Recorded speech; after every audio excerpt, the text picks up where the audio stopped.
Hello students, good morning. In last session we have discussed about computer and now we will discuss about parts of computer. Last session में हमने जो computer होता क्या है, काम कैसे करता है, ये कुछ चीज़ें पढ़ी थी। आज हम बात करेंगे कंप्यूटर के पार्ट्स के बारे में।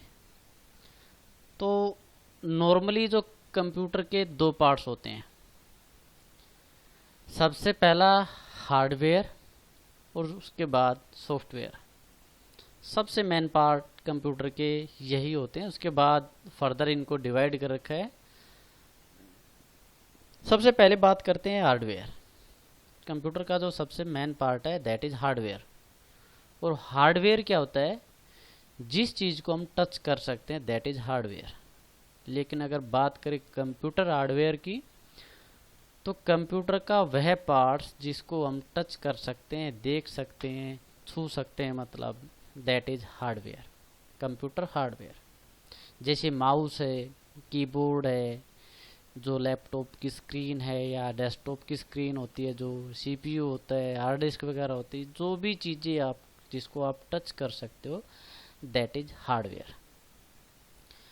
उसके बाद है सॉफ्टवेयर। सॉफ्टवेयर जिसको हम टच नहीं कर सकते। सॉफ्टवेयर आपको कभी दिखाई नहीं देता है और ना ही इसको टच किया जा सकता है।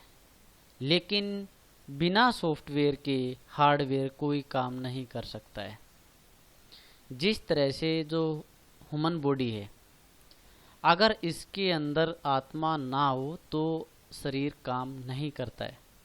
तो जो सॉफ्टवेयर है वो हार्डवेयर की आत्मा की तरह काम करता है। हार्डवेयर का जो सोल होते है सोल की तरह काम करता है। जैसे कि हवा हवा महसूस सबको होती है लेकिन हवा दिखती नहीं। तो इसी तरह से जो कंप्यूटर का हार्डवेयर होता है वो कुछ काम नहीं कर सकता जब तक आप उसके ऊपर सॉफ्टवेयर इंस्टॉल नहीं कर लेते हो। तो जो हार्डवेयर के पार्ट्स होते हैं उनको एक बार डिस्कस कर लेते हैं उनके बारे में। तो जैसे इनपुट डिवाइसेस, और पिछले सेशन में हमने पढ़ा था कि computer always takes the data. और डाटा क्या होता है? डाटा होता है आपका रॉ मटेरियल और any raw and fact and figures that is meaningful. तो इनपुट डिवाइस जो भी होंगी वो केवल डाटा कलेक्ट करके सिस्टम जो हमारा सीपीयू होता है उसको प्रोवाइड करेंगे। तब सीपीयू उनको प्रोसेस करके हमको जो आउटपुट देगा वो सारा हमारे पास जो आउटपुट आएगा वो हमारे पास होगा इंफॉर्मेशन। तो सबसे पहला जैसे इनपुट डिवाइसेस, इनपुट डिवाइस में जैसे कीबोर्ड, माउस, स्कैनर्स हैं या वेब कैम्स वगैरह हैं, ये सारी चीज़ें क्या इनपुट मतलब सिस्टम को डाटा देने के मीडियम है। प्रोसेसिंग डिवाइसेस जो उस डाटा को कन्वर्ट करते हैं इंफॉर्मेशन में that is processing device. Main काम तो प्रोसेसिंग का ही होता है। सिस्टम ही जो कंप्यूटर सिस्टम है वही उसका मेन काम ही ये होता है कि उस डाटा को प्रोसेस करने के बाद उसको एक स्पेशल फॉर्मेट में कन्वर्ट कर दे that is information. Output devices हैं जैसे मॉनिटर है, स्पीकर है या प्रिंटर वगैरह हैं, ये सारी चीज़ें क्या होती हैं? Output devices. स्टोरेज डिवाइस हैं जो डाटा को स्टोर करेंगी। उसके बाद सॉफ्टवेयर के टाइप्स। वैसे तो मेन से सॉफ्टवेयर के दो ही टाइप्स होते हैं, एक सिस्टम सॉफ्टवेयर, एक एप्लीकेशन सॉफ्टवेयर। लेकिन एक तीसरा पार्ट भी होता है इसका, यूटिलिटी सॉफ्टवेयर, जो उपयोगी सॉफ्टवेयर होते हैं जैसे कि एंटीवायरस। अब बात करते हैं सिस्टम सॉफ्टवेयर की। सिस्टम सॉफ्टवेयर क्या होते हैं? ये सिस्टम सॉफ्टवेयर वो सॉफ्टवेयर होते हैं जो आपके हार्डवेयर पे इंस्टॉल होते हैं, जिनके बिना आपका सॉफ्टवेयर नहीं चलेगा। वो सॉफ्टवेयर होते हैं सिस्टम सॉफ्टवेयर। जैसे कि ऑपरेटिंग सिस्टम। अगर सिस्टम में विंडो, जिसको आप विंडो बोलते हैं, ऑपरेटिंग सिस्टम है, अगर वही करप्ट हो जाता है तो आप सिस्टम में कोई काम नहीं कर सकते सिवाय सिस्टम को छूने के, टच करने के। तो ऑपरेटिंग सिस्टम क्या करता है? हार्डवेयर को कंट्रोल करता है, सारे हार्डवेयर से काम कराता है, मैनेज कराता है उसको। तो वो होता है आपका सिस्टम सॉफ्टवेयर जो डायरेक्टली हार्डवेयर पे इंस्टॉल होते हैं, हार्डवेयर से काम कराते हैं।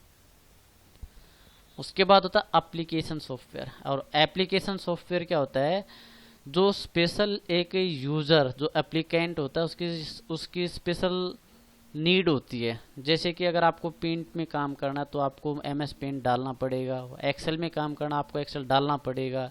मतलब इनका कोई भी लिंक हार्डवेयर के साथ नहीं होता है, ये डायरेक्टली आपका जो सिस्टम सॉफ्टवेयर होते हैं उस पे इंस्टॉल किए जाते हैं एप्लीकेशन सॉफ्टवेयर, ये डायरेक्टली हार्डवेयर पे इंस्टॉल नहीं होते हैं।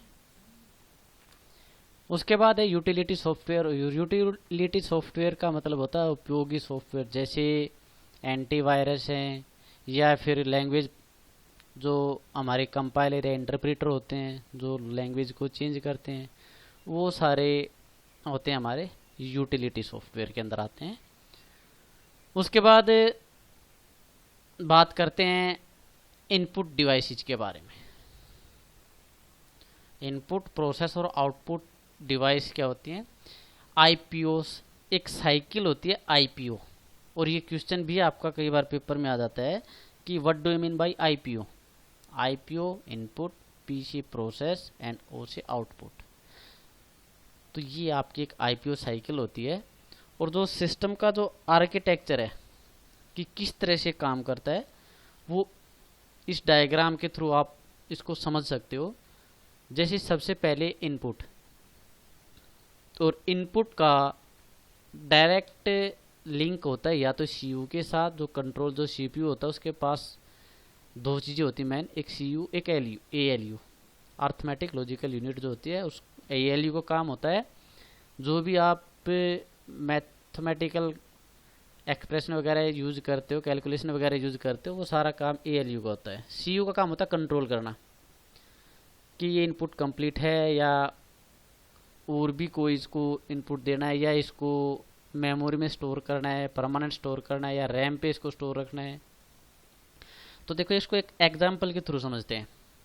जैसे हमको एडिशन कराना है, एक तो हमारे पास है 10 और दूसरा जो नंबर है वो है 20। इन दोनों का एडिशन हमको कराना है। सबसे पहले कीबोर्ड के थ्रू जो इनपुट डिवाइस है उसके थ्रू हमने सिस्टम को दिया 10, और 10 देने के बाद 10 कहाँ रखा, जब तक कंप्लीट डाटा सिस्टम के पास, जैसे मैंने आपको बताया था कि वर्ड होता है GIGO, garbage in garbage out. जब तक इसको कंप्लीट डाटा नहीं मिल जाता तब तक क्या करता है, उसको जो मेन मेमोरी होती है सिस्टम की, जो प्राइमरी या मेन मेमोरी जिसको कहते हैं रैम, उस पे स्टोर करता है। उसके बाद सीपीयू के जो एएलयू यूनिट होती है, उसके बाद हमारा जो डाटा है वो तब जाता है जब वो फाइनल हो जाता है, जब कंप्लीट डाटा हमारे पास आ जाता है तब वो जाता एएलयू के पास। तब तक इसको कंट्रोल करता है सीयू, कंट्रोल यूनिट जो होती है वो कंट्रोल करती है। तो जैसे अगर हम 10 और 20 का एडिशन कराना चाहते हैं तो हमारे पास तीन चीज़ें होंगी। एक तो हमारे पास नंबर होगा 10, दूसरा होगा 20, और जो तीसरा है वो है प्लस का सिंबल, कि आपको इनका कराना क्या है, ऐड कराना है, सब्ट्रैक्ट कराना है, जो कुछ भी आप कराना चाहते हो वो है ऑपरेटर।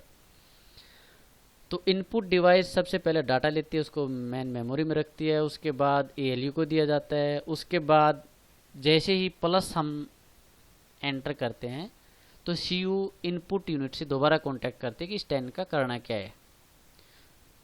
तो जैसे हम प्लस का सिंबल कीबोर्ड से इनपुट करते हैं तो एएलयू को पता चल जाता है कि इसको इसका एडिशन इसका करना है इसको।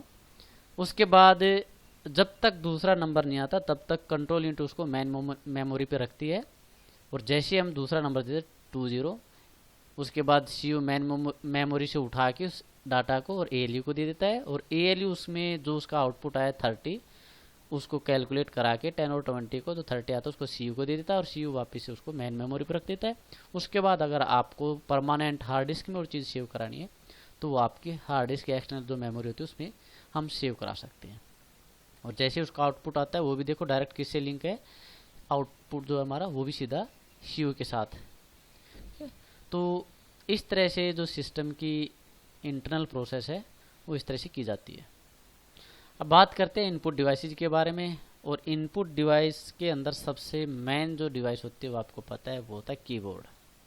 सबसे मेन मीडियम है कीबोर्ड। कीबोर्ड के बिना सिस्टम के अंदर कुछ नहीं किया जा सकता। तो कीबोर्ड क्या होता है, एक बोर्ड होता है जिसके ऊपर की होती है, इसलिए इसका नाम कीबोर्ड। की कुछ की हैं इसके ऊपर, कुछ स्पेशल फंक्शंस होते हैं इसके, और इनके थ्रू डाटा सिस्टम को दिया जाता है। तो एक चीज़ आपको शायद मैंने पहले भी बताई हो कि सिस्टम केवल एक ही लैंग्वेज को समझता है, और वो होती है बाइनरी लैंग्वेज, जिसके अंदर 2 ही डिजिट होते हैं, 0 और 1। तो जितनी भी इनपुट डिवाइस होती हैं उनका एक ही स्पेशल वर्क ये होता है कि उस कोड को जो हम सिस्टम को देते हैं, उस कोड को कन्वर्ट करके वो सिस्टम तक उसको पहुंचाए। जैसे कि हर एक जो भी हम सिंबल्स है या अल्फ़ाबेट है, न्यूमेरिक वैल्यू जो भी डालते हैं, उसकी एक एस का ही वैल्यू होती है, एक अमेरिकन स्टैंडर्ड कोड होता है। जैसे कि हमने कीबोर्ड से प्रेस कर दिया ए। अब मैंने कहा कि सिस्टम केवल बाइनरी लैंग्वेज को समझ सकता है, जो कि 0 और 1 की फॉर्मेट में होती है, लेकिन सिस्टम ए को नहीं समझ सकता। तो क्या होता है, ए जो होता है, जैसे कैपिटल ए हमने प्रेस कर दिया कीबोर्ड से, तो इसकी एस का ही वैल्यू होती है 65। उसके बाद 65 को बाइनरी में कन्वर्ट किया जाता है 0-1 की फॉर्मेट के अंदर, जो नंबर सिस्टम होते हैं उसके थ्रू इसको कन्वर्ट किया जाता है। और कन्वर्ट करने के बाद जैसे ही आपका डाटा 0-1 की फॉर्मेट में होता है, उसके बाद सिस्टम को 0-1 की फॉर्मेट में जो डाटा था वो दिया जाता है। तो इनपुट डिवाइस जितनी भी होते हैं उन सभी का यही मेन स्पेशल वर्क यही होता है कि वो कन्वर्ट करके सिस्टम को डाटा दें, क्योंकि सिस्टम ABC या जो भी डेसिमल वगैरह वैल्यूज वगैरह होती हैं उसको नहीं समझ सकता है, वो केवल 0-1 को ही समझता है। तो इनपुट डिवाइस होती हैं, उनका मेन फंक्शन यही होता है कि उसको बाइनरी में कन्वर्ट करके दें। जो स्टैंडर्ड कीबोर्ड होता है उसके ऊपर 104 की होती हैं, 104 कीज होती है एक स्टैंडर्ड कीबोर्ड की। बाकी ये की ज़्यादा हो सकती हैं लेकिन कम नहीं, कम से कम 104। उसके बाद मेन डिवाइस है हमारी जैसे माउस। कीबोर्ड और माउस सबसे मेन इनपुट डिवाइसेस हैं। तो जो हमारा माउस होता है वो एक शॉर्टकट मीडियम होता है, डाटा इनपुट कराने का शॉर्टकट मीडियम होता है, क्लिक के थ्रू हम उसको इनपुट करा सकते हैं। अब माउस की बात करें तो माउस भी हमारे पास 2 टाइप्स के होते हैं। एक तो जैसे मैकेनिकल माउस होता है, आजकल तो मैकेनिकल माउस नहीं आते हैं,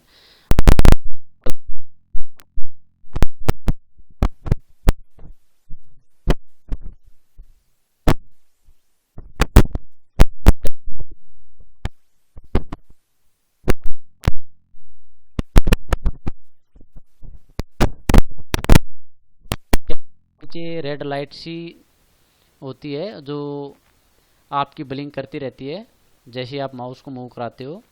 तो इसमें क्या होता है, एक सेंसर होता है, वो इंडिकेट करता है माउस के पॉइंटर को। तो आजकल जो पहले जो रबर की बॉल आती थी वो काम करती थी, आजकल वो काम करता है हमारा माउस के अंदर सेंसर। उसके बाद स्कैनर। अब स्कैनर भी काफ़ी टाइप के आते हैं वैसे तो, जैसे फ्लैटेड स्कैनर होते हैं, हैंडहेल्ड होते हैं। तो स्कैनर क्या होता है, एक स्कैनर एक ऐसी इनपुट डिवाइस है जो हमेशा पिक्चर की फॉर्मेट में डाटा को एक्सेप्ट करती है, उसके बाद उसको कन्वर्ट करके भेजती है।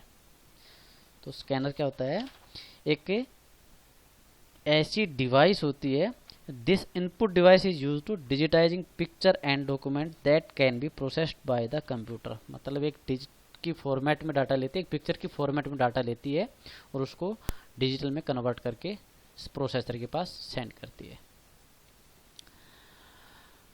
उसके बाद एक होता है हैंड हेल्ड स्कैनर, जिसको हाथ में रख के स्कैन किया जाता है। आजकल तो ये चीज़ें आपको देखने को आराम से मिल जाएंगी, क्योंकि जैसे इस महामारी के टाइम पे जो टेम्परेचर चेक करते हैं डॉक्टर्स वगैरह, तो वो उनके हाथ में किसी तरह की मशीन होती है जिससे उनका टेम्परेचर चेक किया जा सकता है। या इनको रीड करने का काम भी हम जैसे बुक के अंदर लाइन बाय लाइन रीड कराना हो तो भी हम इन स्कैनर का यूज़ करते हैं, इसीलिए इनका नाम है हैंड हेल्ड स्कैनर। इनको आराम से हाथ में, छोटी होती हैं मशीनें, इनको आराम से हाथ में रखा जा सकता है और हाथ में रख के इसे काम कराया जा सकता है।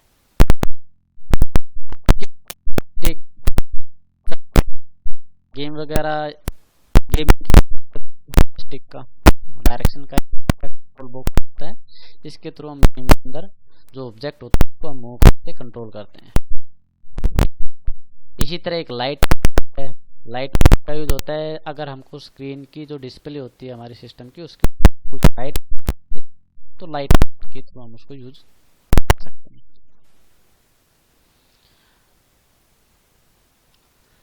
उसके बाद इसी तरह एक MICR magnetic ink character code होता है, ये भी आपकी एक तरह का स्कैनर ही होता है।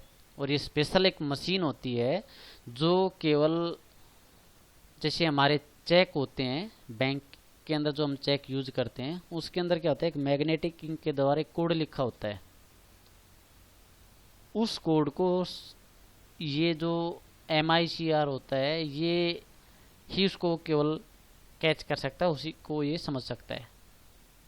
तो MICR क्या होती है, एक स्कैनर होता है जो स्पेशल टाइप्स का होता है, जो केवल चेक के अंदर जो नंबर होते हैं उनको स्कैन कर सकता है। इसी तरह एक OCR, और जो OCR ऑप्टिकल कैरेक्टर रीडर, इसका क्या काम होता है कि ये आपकी किसी भी एक स्पेशल किसी बुक से छोटा सा टेक्स्ट भी स्कैन कर सकता है। जैसे कि आप पिक्चर में देख भी रहे हो कि आपको पूरा स्कैन ना कर, अगर पूरा स्कैन होता तो जैसे हम फ्लैटेड स्कैनर होते हैं हमारे पास, पूरा पेज रखा उसके ऊपर उसको स्कैन करा लिया, लेकिन वो पूरा पेज एक टाइम पे स्कैन करता है जी पिक्चर की तरह। लेकिन जो आपके OCR होते हैं वो टेक्स्ट बाय टेक्स्ट, मतलब छोटे छोटे टेक्स्ट या लाइन बाय लाइन, इनको आराम से स्कैन कर सकते हैं। और हालांकि OCR आजकल इनकी यूज नहीं होता है, OCR की जगह आजकल ICR आने लग गए हैं। जैसे ICR का मतलब होता है इंटेलिजेंट कैरेक्टर रीडर।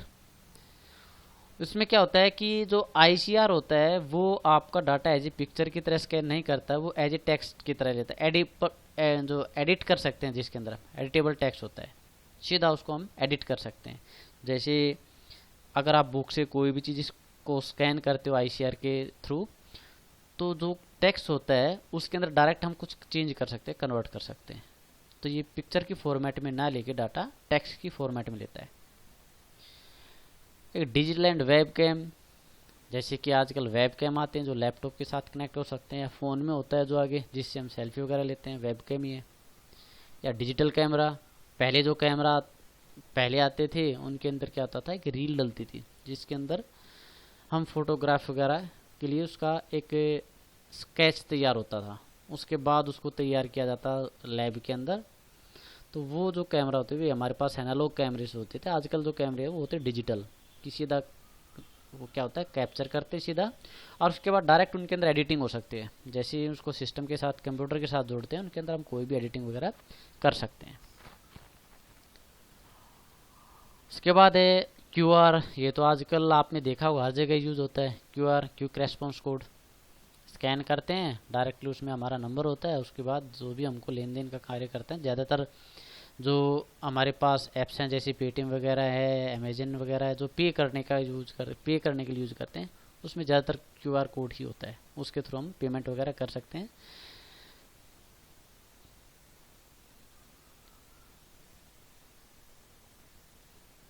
उसके बाद जैसे टच स्क्रीन है, मोबाइल है, मोबाइल में भी हम इनपुट करते हैं। और आजकल जो मोबाइल आते हैं हमारे पास, जो टच मोबाइल होते हैं उनके अंदर तो कीबोर्ड होता ही नहीं है, उनके अंदर क्या होता है टच स्क्रीन होती है, स्क्रीन के अंदर ही आपका कीबोर्ड होता है। या फिर जैसे ATM वगैरह से पैसे निकालते हैं तो वहाँ भी हम क्या करते हैं, स्क्रीन को टच करके अपना डाटा इनपुट कराते हैं। टच पैड है, जैसे लैपटॉप में आपने देखा होगा कि एक इनबिल्ट माउस होता है, माउस की तरह काम करता है जो टच पैड है आपका, तो ये भी एक तरह का क्या है, इनपुट डिवाइस है।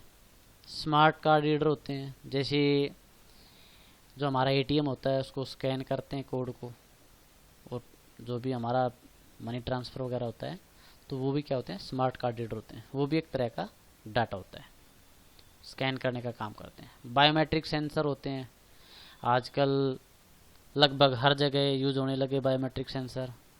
जो एम्प्लॉयज़ होती हैं उनके अटेंडेंस के लिए भी आजकल बायोमेट्रिक सेंसर का यूज़ करते हैं।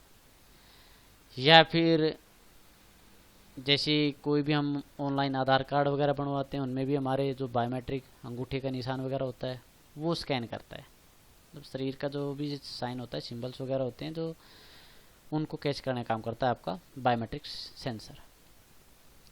OMR ऑप्टिकल मार्क रीडर, जैसे एग्ज़ाम होते हैं आपके, जो हम किसी भी जॉब के लिए अप्लाई करते हैं तो वहाँ पे हम क्या करते हैं कि जो ABCD की जो ऑप्शन की फॉर्मेट में होते हैं हम उन ऑप्शन को फिल करते हैं। तो OMR जो रीडर होता है वो क्या काम करता है, उनको स्कैन करता है। पहले क्या होता था कि जब हम टेस्ट देते थे तो उसका रिजल्ट काफ़ी लेट आता था, काफ़ी टाइम लगता था, क्यों, वो चेक होने में बहुत टाइम लगता था। लेकिन आजकल क्या आता है, मशीन चेक करते हैं, हम सर्कल कर देते हैं जो भी ऑप्शन होता है, उसके बाद जो रीडर होता है उसको ऑटोमेटिक क्या होता है, उसको स्कैन करता है, स्कैन करके मैचिंग करा लेता है कंप्यूटर के ऑप्शंस के साथ। तो वो होता है आपका OMR ऑप्टिकल मार्क रीडर है, ये भी आपके एक इनपुट डिवाइस की तरह। उसके बाद जैसे हम डाटा इनपुट कराने के बारे में अभी जितनी भी चीज़ें हमने देखी हैं सारी क्या थी, इनपुट डिवाइसेज थी। अब बात करते हैं प्रोसेसिंग यूनिट के बारे में कि प्रोसेस कराने का काम किसका होता है।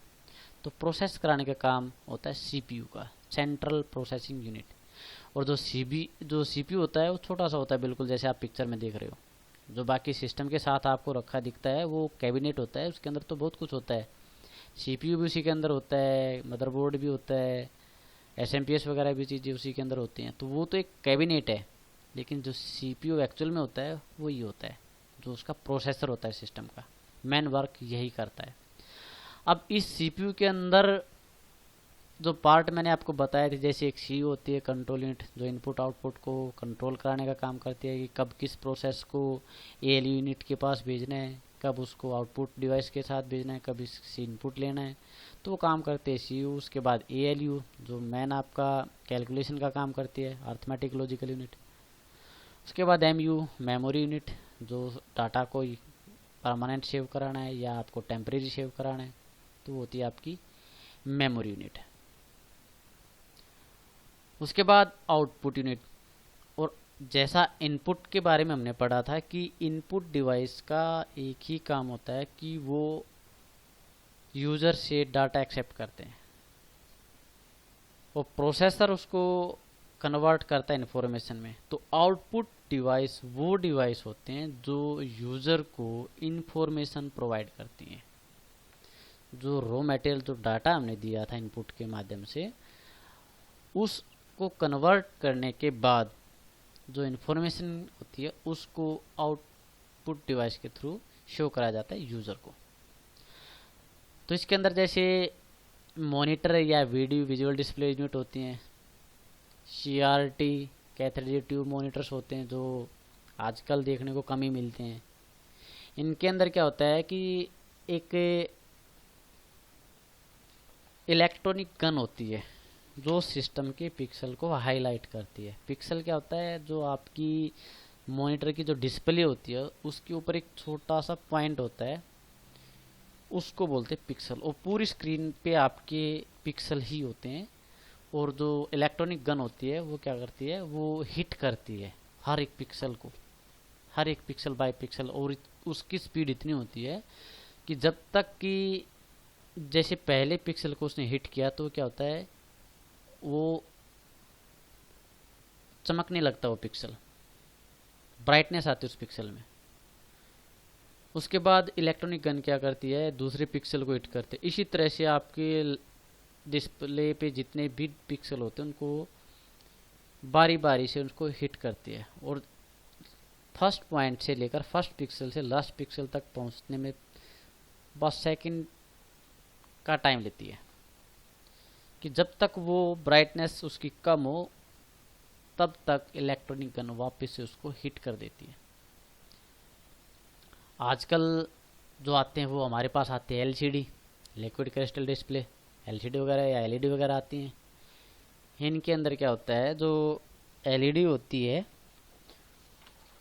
उनके अंदर इलेक्ट्रॉनिक गन नहीं होती है, उसके अंदर जो आपकी एक धातु होती है क्रिस्टल, जो लिक्विड फॉर्मेट में होती है, उनका यूज करते हैं। या TFT थिन फिल्म ट्रांजिस्टर लगे होते हैं इसके अंदर, जो पिक्सल को ब्राइटनेस का काम कराते हैं। उसके बाद आउटपुट के अंदर जैसे डिस्प्ले यूनिट थी, उसके बाद जैसे प्रिंटर से भी हम आउटपुट लेते हैं। जो भी सिस्टम के अंदर डाटा होता है उसको एक हार्ड कॉपी की तरह यूज करवाता प्रिंटर, जो प्रिंट करके हमको देता है। अब प्रिंटर की बात करें तो प्रिंटर में वैसे तो मेन तो दो ही टाइप्स होते हैं, इम्पैक्ट प्रिंटर और नॉन इम्पैक्ट प्रिंटर। और तीसरा होता है जैसे 3D प्रिंटर, जो 3D की फॉर्मेट में प्रिंट कराता है। अक्सर 3D प्रिंटर का यूज़ किया जाता है जहाँ पे जैसे मैप वगैरह यूज़ होते हैं, या ऑटोकैड में डिज़ाइन बनाते हैं, किसी घर का डिज़ाइन बनाते हैं या किसी भी चीज़ का मॉडल जो तैयार करते हैं, उनमें आपको यूज़ करना पड़ा 3D प्रिंटर। इसके अंदर लेंथ और विड्थ और हाइट सारी चीज़ें आपको एक साथ दिखाई देती हैं। तो मेन इसके अंदर है इम्पैक्ट प्रिंटर और नॉन इम्पैक्ट प्रिंटर। कई बार इनके बारे में डिफरेंस भी पूछ लेते हैं, इम्पैक्ट प्रिंटर और नॉन इम्पैक्ट प्रिंटर के अंदर क्या डिफरेंस है। तो इम्पैक्ट जो प्रिंटर होते थे वो आजकल देखने को वैसे कम ही मिलते हैं। इम्पैक्ट प्रिंटर जो आपके एक एक करैक्टर को हिट करके टाइप करते हैं, और जब हिट करते हैं तो आपको पता है इनके अंदर साउंड तो जनरेट होगा ही होगा। तो ये हीटिंग करते हैं तो काफ़ी साउंड करते हैं, तो वो होते हैं आपके इम्पैक्ट प्रिंटर। और इम्पैक्ट प्रिंटर के भी इसके अंदर आपके कुछ टाइप्स हैं, जैसे डॉट मैट्रिक्स प्रिंटर है। जो डॉट मैट्रिक्स प्रिंटर होता है उसके अंदर क्या होता है, एक ये आपका एक टाइम पे एक करैक्टर को प्रिंट कराता है। जैसे टाइपिंग वगैरह मशीन देखी होंगी आपने, जहाँ पे हम टाइपिंग सीखते हैं, जो फोटो सेट की दुकान होती है वहाँ पे अक्सर देखने को मिल जाती हैं। या फिर जो तहसील वगैरह होती हैं, कोर्ट वगैरह होती हैं, वहाँ आपको देखे होंगे कि टाइप की एक मशीन होती है जिसके अंदर हम एक टाइम पे एक करैक्टर को प्रिंट करा सकते हैं। या दूसरा होता है जैसे डेजी व्हील प्रिंटर।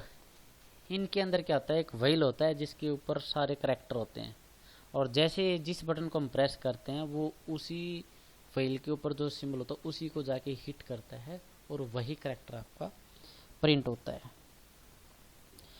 और जो प्रिंटर्स होते हैं ना, उनकी जो क्वालिटी होती है वो DPI में मापी जाती है, मतलब मेजर्ड की जाती है DPI के अंदर, जिसका मतलब होता है डॉट पर इंच। और जो डेजी व्हील प्रिंटर होते हैं इनको वैसे लेटर क्वालिटी प्रिंटर भी बोल देते हैं, किसके अंदर जो लेटर की क्वालिटी होती है वो डॉट मैट्रिक्स प्रिंटर से काफ़ी अच्छी होती है। इसके अंदर क्या होता है, एक प्रिंट हेड होता है जो रोटेट करता है कंटिन्यूसली एट ए हाई स्पीड। उसके बाद जैसे ड्रम प्रिंटर होते हैं, जैसे कि जैसे पहले बिल वगैरह प्रिंट करके देती थी मशीन डॉट डॉट की फॉर्मेट में, वो ड्रम प्रिंटर होते हैं आपके। जैसे आजकल भी जैसे हम कोई भी पेट्रोल पंप वगैरह है वहाँ से तेल लेते हैं और उसकी अगर स्लिप निकलवाते तो मशीन जो आपको स्लिप निकाल के देखती है वो ड्रम प्रिंटर ही होती है। उसके बाद नॉन इम्पैक्ट प्रिंटर आजकल जो चले वो हमारे पास है नॉन इम्पैक्ट प्रिंटर। और ये जो प्रिंटर होते हैं हमारे पास ये सारे लेज़र होते हैं, मतलब इनके अंदर एक एक करैक्टर को हिट नहीं किया जाता। एक लेज़र एक लाइट होती है जो स्कैन करके उसका प्रिंट कराने का काम करती है, इसलिए इनको लेज़र प्रिंटर या इंकजेट प्रिंटर जो होते हैं आपके ये लेज़र के थ्रू काम करती है। जैसे स्कैनर में आपने देखा हो एक लाइट आती है जो आपकी line by line her text को स्कैन करती है, इसी तरह प्रिंटर के अंदर भी आपकी एक लेज़र होती है जिस आपके लाइन बाय लाइन, मतलब कि ये एक करैक्टर को एक टाइम पे नहीं बल्कि एक लाइन को एक साथ प्रिंट करा सकते हैं, दैट इज लेज़र प्रिंटर। और इनकी जो स्पीड है वो आपकी PPM पेज पर मिनट कि आप हर एक मिनट में एक पेज को प्रिंट करा सकते हो, मतलब मल्टीपल पेजेज में मापी जाती है कि एक मिनट में ये प्रिंटर कितने पेज प्रिंट कर सकता है, ये कितना कर सकता है। ये इनकी अलग अलग क्वालिटीज आती हैं। इसी तरह एक होता है इंकजेट प्रिंटर, जिसमें इंक हम यूज़ करते हैं, और इंक जो होती है वो 3 ही इंक डलती है, रेड, ग्रीन और ब्लू, RGB, रेड, ग्रीन और ब्लू। आपको पता है इन्हीं तीनों कलर से सारे कलर बनाए जा सकते हैं। जो फोटोग्राफर होते हैं वो इंकजेट प्रिंटर ही यूज करते हैं, या कलर प्रिंट कह सकते हैं। कलर जो प्रिंट हम यूज करते हैं वो इंकजेट प्रिंटर से ही लिए जाते हैं। इनकी स्पीड लेज़र प्रिंटर से काफ़ी स्लो होती है, क्योंकि इनको कलर का कॉम्बिनेशन क्रिएट करना पड़ता है। उसके बाद थर्मल प्रिंटर होते हैं, जो एक स्पेशल पेपर के लिए यूज करते हैं। जैसे कोई भी डिप्लोमा वगैरह या DMC वगैरह हो, जो प्रिंट होती हैं, मतलब इनका एक स्पेशल फॉर्मेट आता है, स्पेशल एक कागज़ होता है, उसी के ऊपर ये काम करते हैं थर्मल प्रिंटर। उसके बाद स्पीकर भी आउटपुट डिवाइस है, जो भी साउंड हमको आउटपुट देता है, साउंड जनरेट करता है।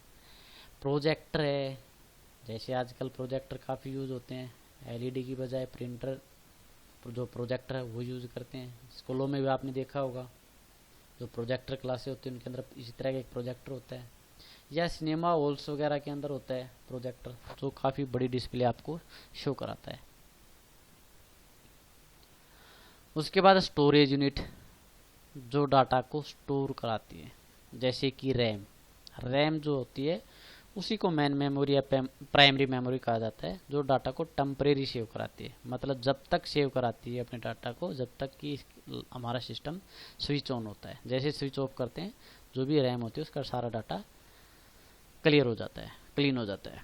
रोम, रीड ओनली मेमोरी, जो हार्ड डिस्क सेकेंडरी डिवाइस होती है उसके और जो मेन मेमोरी होती है उसके बीच में काम करती है रोम। मतलब कि रैम से डाटा हार्ड डिस्क में पहुंचाना और हार्ड डिस्क के डाटा लेके आपके रैम में पहुंचाना, बीच में इनका काम होता है रीड ओनली मेमोरी। ये भी आपकी वैसे परमानेंट स्टोरेज डिवाइस के रूप में जानी जाती हैं। चलो इनके बारे में जो आगे यूनिट आएगी स्पेशल एक स्टोरेज डिवाइस की, उसके बारे में आगे पढ़ेंगे। जैसे पेन ड्राइव है, ये भी आपका एक storage device external. Hard disk हो गई जो आपकी परमानेंट सेव कराती है डाटा को। इंटरनल डिवाइस होती है, DVD है, ये सारी क्या हैं, ये आपके जो डाटा होता है उसको परमानेंट सेव कराती हैं। तो आज के सेशन में हमने पढ़ा टाइप्स ऑफ कंप्यूटर या पार्ट्स ऑफ कंप्यूटर। तो पार्ट्स हैं कंप्यूटर के मेन, उनके बारे में हमने डिस्कस किया। तो आज के लेक्चर में बस इतना ही। Thank you.